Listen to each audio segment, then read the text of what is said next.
Hello, I'm Simon Whistler. You're watching Today I Found Out, and in the video today, where do baby carrots come from?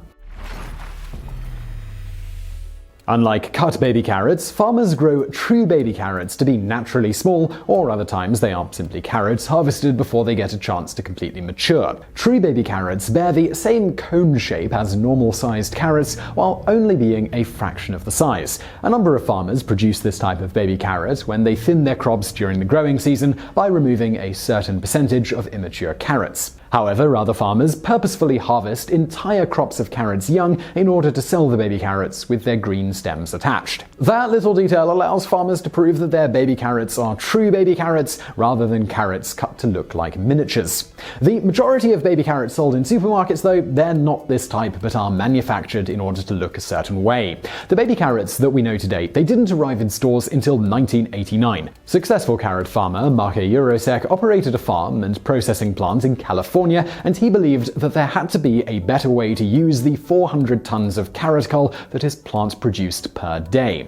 Cull carrots couldn't be sold in supermarkets because they had issues such as being broken or too misshapen. There were times where as much as 70% of the day's processed crop ended up culled. To solve this issue, in 1986, Jurosek experimented in creating smaller carrots from the cull using an industrial potato peeler and a green bean slicer. When he sent them to a large West Coast supermarket chain to see what they thought, he received a positive response. To quote the man himself, "I said, I'm sending you some carrots to see what you think." The next day they called and said, "We only want those."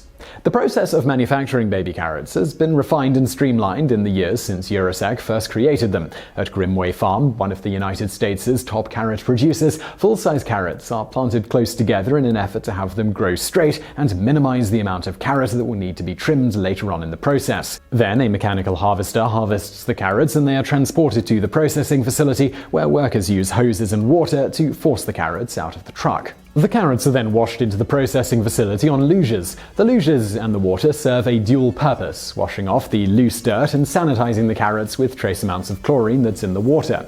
Next, the carrots are sorted, being cut up into 2-inch sections. Grimway Farm then stores the carrots for 1 to 5 days before peeling them and rounding the edges in a spiral slide made up of a grated surface. Finally, the carrots are sorted one last time before being packaged up and sent to stores. The extra carrot bits ground off during the peeling process either end up as cattle feed or become compost. Interestingly, concern arose over the past few years over the use of chlorine in the manufacturing of baby carrots. A deluge of chain emails were sent about claiming that baby carrots were soaked in a chlorine bath and that the white blush that appears on the surface is chlorine coming to the surface. The truth is that the process is regulated by the FDA, and the amount of chlorine in the water is approximately 90% less than the chlorine level in regular tap water.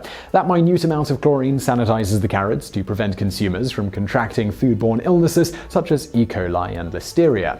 Additionally, the white blush on the carrots comes from dehydration rather than chlorine seeping to the surface. If you want to get rid of this white blush, soaking the carrots in water for a time will cause the bright orange color to return. So I really hope you found that video interesting. If you did, please do hit that thumbs up button below, and don't forget to subscribe for brand new videos just like this every day of the week. Also, I'd like to take this moment to thank our patrons on Patreon. If you're interested in helping us out with a small and totally voluntary financial contribution, please do consider heading over to patreon.com/TodayIFoundOut. And as always, thank you for watching.